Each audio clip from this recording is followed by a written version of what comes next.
Hello everybody, my name is Kara, and today I'm here with my May reading plans. So as always, there are lots of exciting readathons happening during the month, and I will be participating in two of them, the Asian Readathon and the SailorMoonAthon. Both of them have a bunch of different wonderful co-hosts. I will put all of the information in the description box. So for the Asian Readathon, one of the important things about the challenges that the hosts wanted to encourage was to read from a wide variety of Asian countries and authors. They really want to focus on the breadth of experience and perspective, which I think is really cool. So that's kind of the caveat, is with all of the challenges, you can definitely double up, but you can't use the same country of origin for two of the prompts, I think. So the first book I really want to read is American Panda by Gloria Chow, and our main character is Taiwanese, and she is in medical school, and she is really realizing that this isn't what she wants to do with her life. Her parents are very set on her becoming a doctor, but she's extremely germophobic, and she really just hates medical school, and so she's kind of coming to terms with that and deciding what she wants to do about it. And then I believe she gets a crush on a boy who is either Japanese or half Japanese, and that is something else that her parents will not approve of. And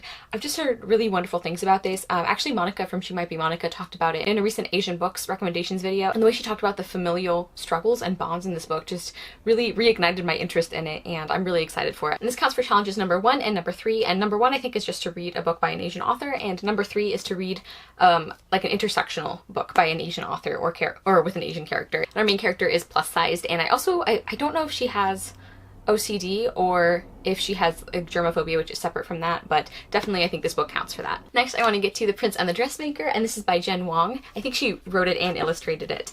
So this is for the second challenge, I think. Yes, challenge number 2. This is about a prince who likes to dress up in dresses at night, and I believe he goes by the name of Lady Crystalia, and that's kind of his persona. And his best friend is the dressmaker, and she can't tell anyone that she does this. Nobody can know that he dresses up as a woman and goes out at night. It means that she can't really get her name out there. Like, she wants to, I think, open up her own like dressmaking business or something. And I've just heard wonderful things about this. I know Kelly from Cozy Reader Kelly just adored this when she read it recently, and I'm so excited. The art just looks really pastel and lovely and delightful, and I'm excited. And Jen Wong is Chinese or Chinese American, I believe. Then the group book is 1,000 Beginnings and Endings, edited by Ellen Oh and Elsie Chapman, and this is a bunch of short stories from a variety of different Asian authors, and I believe they're all sort of inspired by folklore or fairy tales, which has me excited.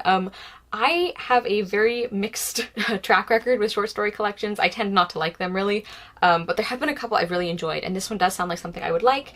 And as I mentioned, this is the group book, and I think I'm actually going to try and read the group book. In general, I resent being told what to read. Sounds really ridiculous. When I'm told that I have to read something at a certain time now, it's like I just don't feel like reading it anymore. But I have been interested in this for a while, so I'm going to at least try and start it. The 4th challenge is to read a book that has been translated from its original language, which should be an Asian language, of course. And I'll be reading The Beast Player by Nahoko Yoashi, and the translator is Kathy Hirano. I don't remember much about the synopsis of this one, except there's like magical animals, and I think they're considered the enemy in this world, but the main character wants to protect them instead. Like, I have a very vague idea of what it's about, but I remember when I read the synopsis, it sounded delightful.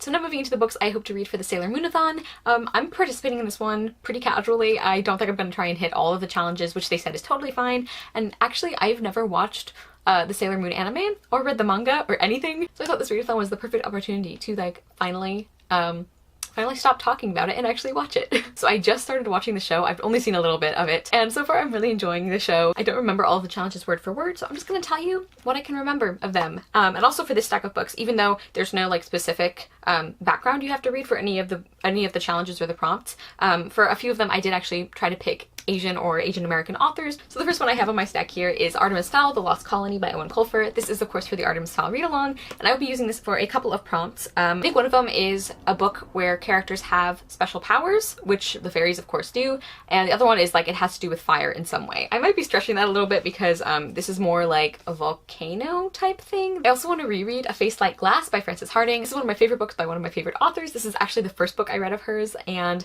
it's sort of a reverse Alice in Wonderland almost, and I absolutely adore it. And I've been wanting to reread this for a while now, and there's a few books for the BookTuber Readathon project that I was participating in last year that I never got to, and I still want to do that and kind of wrap up that project.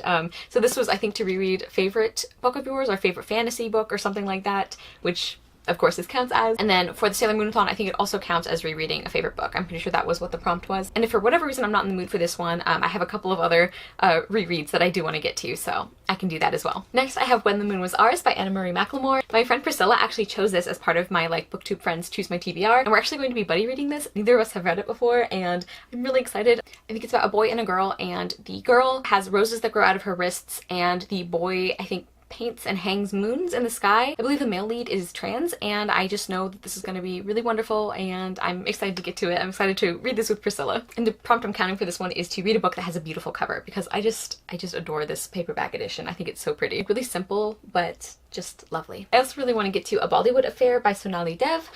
This I'm actually counting as, I think it's like a book that challenges you, and that's because this is a romance novel, and I don't read a lot of romance. I read books that have romantic elements in them, but my experience with romance, like actual romance novels, has been pretty negative so far. I have not found very many that I like. So I'm trying to explore the genre more and give it another chance.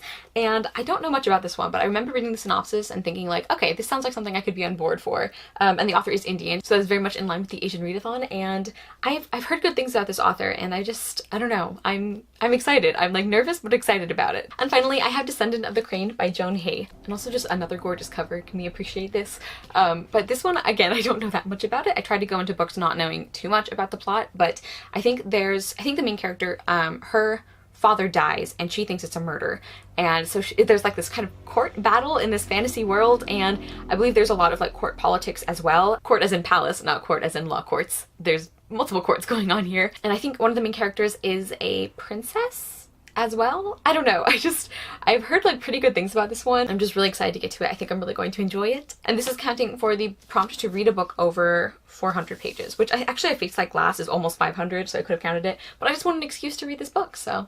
Okay everybody, so those are some of the books I really want to get to during the month of May. Of course, I will probably be picking up other things as well, but I think that's a good starting place. Let me know if you guys are taking part in either or both of these readathons. Thank you guys so much for watching. I will see you soon with another video, and I hope you love the next book you read.